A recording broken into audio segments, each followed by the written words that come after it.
Hello viewers नमस्कार जय Jagannath now practice session 31st question नेबे प्रैक्टिस करिवा कोन कहउछि ना sheeps are economically useful and so they are rare of wool and meet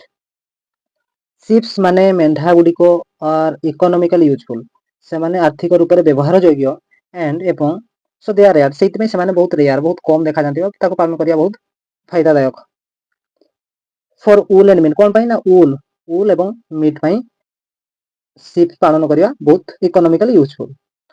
तो एरर एठी कोठी अछि भलसे लक्ष्य करो एरर अछि ए रे कोठी अछि ए रे एरर मिल गला ए रे शिप्स अछि शिप्स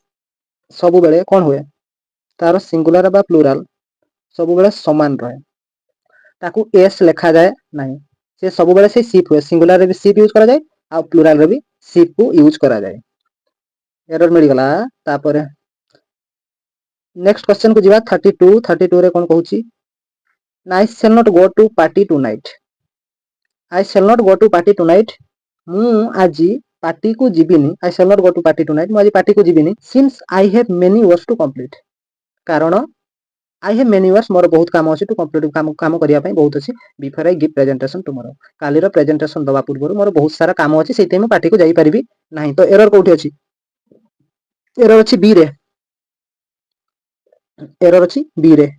वर्क्स हबनी कारण वर्क्स होउची गोटे अनकाउंटेबल नाउन आउ ताकू प्लुरल करा जाए नाही बहुत गुडाए नाउन रो क्वेश्चन रे एई भलिया सब अनकाउंटेबल वाला बहुत सारा क्वेश्चंस आसुची तन कर भलो से अनकाउंटेबल चेक कर नेबे तो एठी वर्क्स कला परे भी भूल अछि कारण वर्ड यूज हिची मेनी कोन मेनी जो यूज हिची मेनी पई ताकू गोटे प्लुरल नाउन दरकार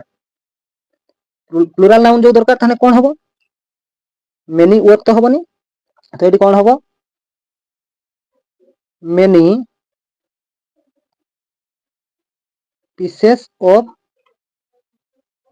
वर्क ठीक अछि 3 नंबर क्वेश्चन कोन कहूची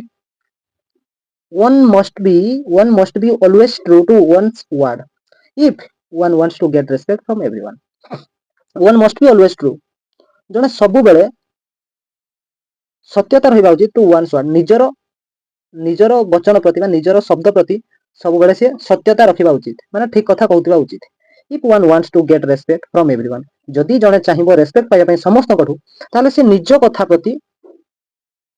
सब बेले सत्यता रखिबा उचित एठी एरर कोठी अछि एरर अछि बी रे कोन अछि ना ट्रू टू वन्स वर्ड एठी एरर अछि एठी वर्ड्स हबनी वर्ड ही हबो एटा होची नाउन रो गोटे फ्रेज क्वेश्चन ता नाउन फ्रेज रो जो ट्रू टू वन्स वर्ड हुएनी सब बेले ट्रू टू वन्स वर्ड हबो एस लागिबनी जहार माने होची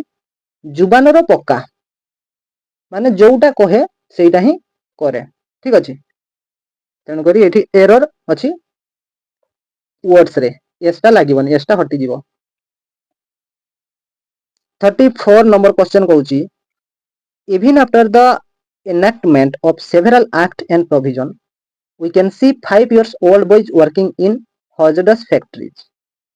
even after the enactment of several acts and provision विभिन्न धारा बा प्रावधान रो लागू होबा परे भी we can see आमे माने देखुचे कोन देखुचे 5 years old boy 5 वर्षर बालक वर्किंग इन hazardous factory काम करूची कोठी ना hazardous factory माने होची खतरनाक जो कारखाना जो अछि सेथरे काम करूची एरर कोठी अछि एरर बी रे अछि 5 years old boys एठी boys तो होची नाउन ता पूर्वरु लागिला एडजेक्टिव ओल्ड ठीक अछि एडजेक्टिव पूर्वरु जो 5 years लागिची सेटा होची कोन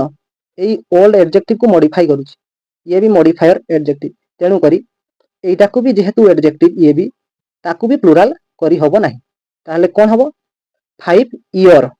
एस्टा हटि जीवो ठीक अच्छे बुझीगला कारण नाउन पूर्व जो एडजेक्टिव रहिबो एडजेक्टिव रो प्लुराल संभव नहे। नेक्स्ट क्वेश्चन 35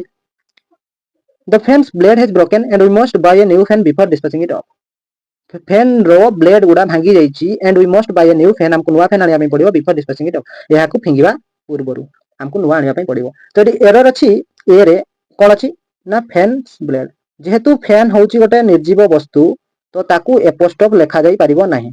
एस्टा हटि जीवो ताले आंसर कोन हबो ना द ब्लेड ऑफ फैन। ठीक अछि